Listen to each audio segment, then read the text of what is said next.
Okay, so this is just in case you need a little help getting started. So this one right here has a red dot. Anytime you see something like this, you can usually move it. And this time what happens is I can only move it to create squares.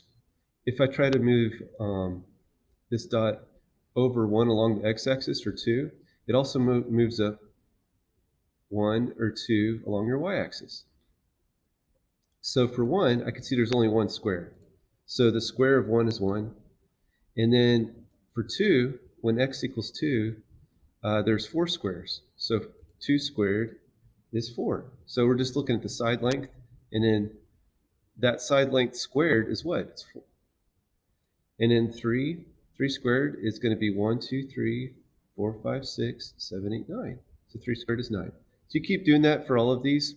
Hopefully you know that 10 squared is 100, so you don't have to count all those hundreds of squares. And I'll just tell you 9 squared is 9 times 9, which is 81. So that's this part. Let me go ahead and fast forward to, by the way, here the U just means unit. So it's just saying the units are squared.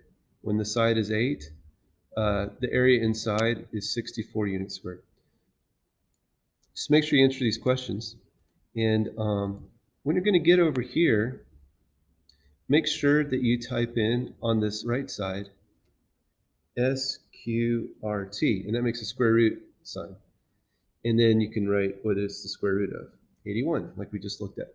Okay, make sure you fill on both sides for this problem.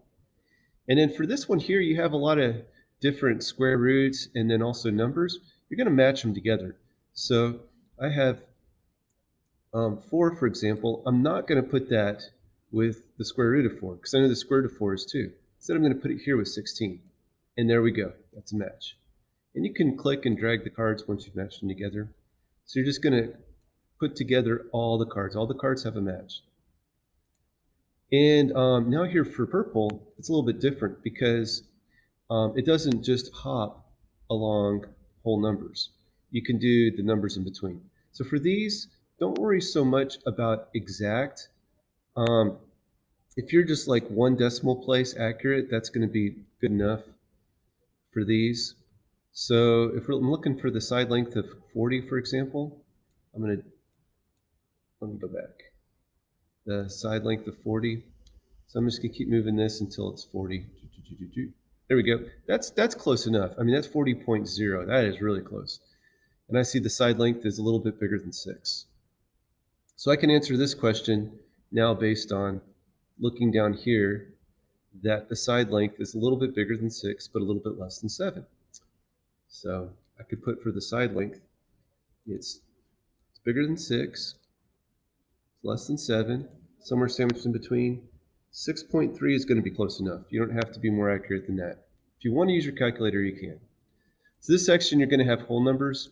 Don't worry too much about 3 or 4 decimal places. Just get it within 1 or 2 decimal place accurates. Okay? And for this one here, you can just move them along. Square root of 32 is a little bit less than the square root of 36. So I know it's going to be here somewhere between 5 and 6. And you don't have to worry about, ooh, is that correct? Just get it somewhere in between the two whole numbers. All right, I hope that helps.